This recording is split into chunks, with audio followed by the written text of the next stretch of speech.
What's up guys, MBZ Rasta here with another Destiny gameplay video for you, and today I have a special guest speaker. He's a personal friend of mine. Say hello to Aerithos. What up guys? So my buddy Aerithos here, he's rocking on the PlayStation Network. You mind telling the folks your PlayStation Network ID? Aerithos65. That's right. So we're just basically here doing a double guest speaker commentary kind of deal, and Aerithos here has never played Destiny outside of the beta. Well, that is until today.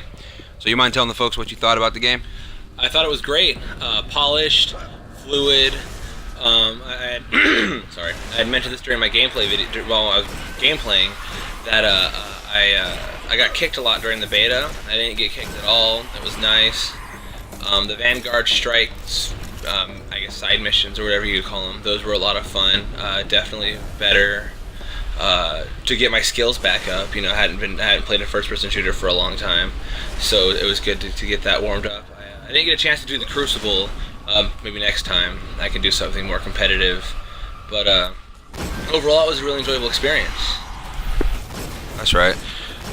So for me, being like a veteran of the Destiny game, since I've been playing it since also the beta and when it first came out at launch, I have to say that I'm satisfied with the game as well. But I just wish that Bungie wouldn't have cut back a lot of the stuff that they did, that they promised us would be in the game in the final version before the launch.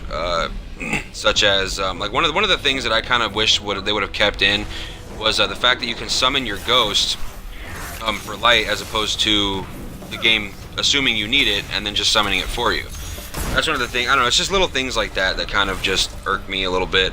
I know there's people out there Random dancing much? Oh yeah. I know there's people out there who are kind of frustrated at the fact that that Bungie is basically had cut back some of the story and are selling it back to us as an upcoming DLC. Which I agree, but to a point. Every gaming company has the way they do things, and they have their own ways of making money. If you don't like it, that sucks. We can't really do anything about it. Right. Well, you could be a game designer and fix the system on your own. Oh well, yeah, you could. That's always an option. But But then again, you also have to deal with with let's say I were to go work for Bungie today. If I were to just walk in and tell them, hey, maybe we should not sell the extra story content back to the consumers, they would look at me like I was an idiot. Well, even if it's not Bungie, it might be Activision. I think Activision published it. Oh yes, they did. Because I know EA is notorious for that shit. Oh yeah. And I think they kind of made it an industry norm to put content on disc and force you to unlock it by paying for DLC. Yeah. There's no other way they'd have DLC ready at launch with the season pass if they didn't have it already designed in game. They couldn't work on a game, get it ready for shipment, and then make a new DLC. It had all happen at once, and then they're just selling us to unlock part of the disc. Yeah. So as far as the gameplay mechanics go, I did notice there's a lot of elements of Halo in Destiny. Naturally. Yes, as well as also some Borderlands elements as well with the leveling and the loot drops. You mentioned something like that earlier. Right, RPG elements and stuff. Yeah. Basic RPG elements. Stuff that people who probably play first-person shooters aren't used to.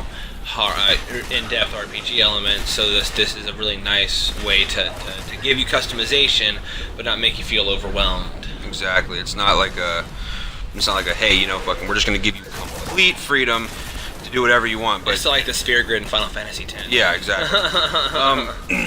I've had some experience with RPGs before. I remember playing Baldur's Gate: Dark Alliance 2 for the PlayStation 2. Date yourself much, man. Yeah, I loved it. It was amazing. But yeah, I also love the fact that the Sparrows are on hand whenever you need them. And take note, Battlefield. Oh yes, exactly.